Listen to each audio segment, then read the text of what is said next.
Morning, Abotai. So in general, in other years, when Tisha B'Av falls out on any other day besides for a Sunday, the last meal before Tisha B'Av, the Seudah Mafseket, has certain restrictions. You can't eat two cooked foods. It has to be eaten on the floor. A whole list of restrictions.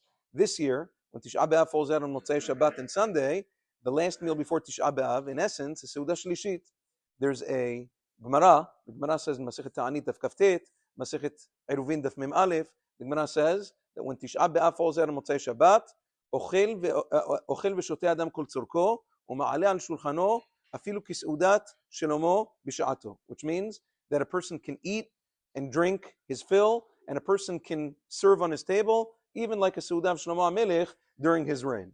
What does that mean? That even meat and wine and all other things that we had throughout Shabbat is mutar during the last meal before Tisha B'Av, when the last meal is being held on Shabbat.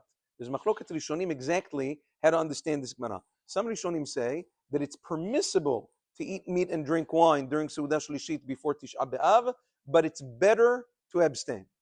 Other rishonim, the Shibolei Aleket in the name of the Geonim, says no, there's no issue to abstain. It's perfectly acceptable to eat meat and drink wine, eat whatever you want during the Seudah Shlishit before Tisha B'Av without any restrictions whatsoever, besides for the fact that a person should sit a little bit more solemnly. It shouldn't be as joyful as usual. It should be a little bit toned down because Tisha B'Av is about to begin. And Maran Zichron B'Racha and Chazon Ovadia Arbaat Taniyot, Paskins like the Shibolei Aleket, that be'emet there's no restrictions and person should not hold back from eating whatever he wants during this Seudah. Now, another thing that's important to realize is that even though it's Shabbat, the fast and all of the categories of abstinence, eating and drinking, bathing, things of that nature, begin already from Sheki'ah of Motzei Shabbat. Sheki'ah, sunset, is about 8:09.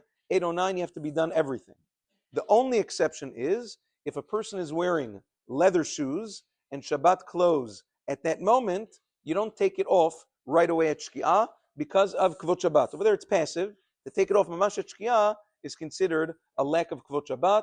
You wait about 20 minutes or so. Now again, if you're not wearing leather shoes, don't put them on, obviously. But if you're wearing them, don't take them off.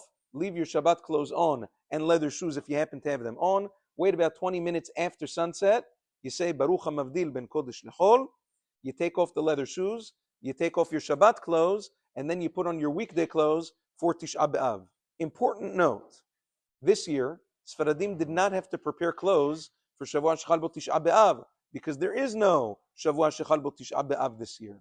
However, you do have to prepare for Tisha B'Av itself. You can't wear freshly laundered clothes. So if you're changing your clothes on Motzei Shabbat and or Sunday morning, you have to make sure that the clothes that you're changing to are not freshly laundered. They have to have been worn before. Tisha B'Av is obviously the most chamur. So if you want to leave on your Shabbat shirt, that's fine. If you want to switch into another shirt, you have to make sure. Now also, if you're wearing a nice suit, Lichvot Shabbat, that should be taken off on Motzei Shabbat. You don't want to come into Tisha B'Av in a nice suit. You should be wearing weekday clothes. So over there, the weekday clothes that you're changing to, the shirt, the pants, the jacket, whatever it is, those should be davka worn before Shabbat. Prepare them at some point on Friday so that you have worn clothes for Motzei Shabbat and Sunday of Tisha B'Av. We'll continue B'ezrat Hashem tomorrow. Have a wonderful day.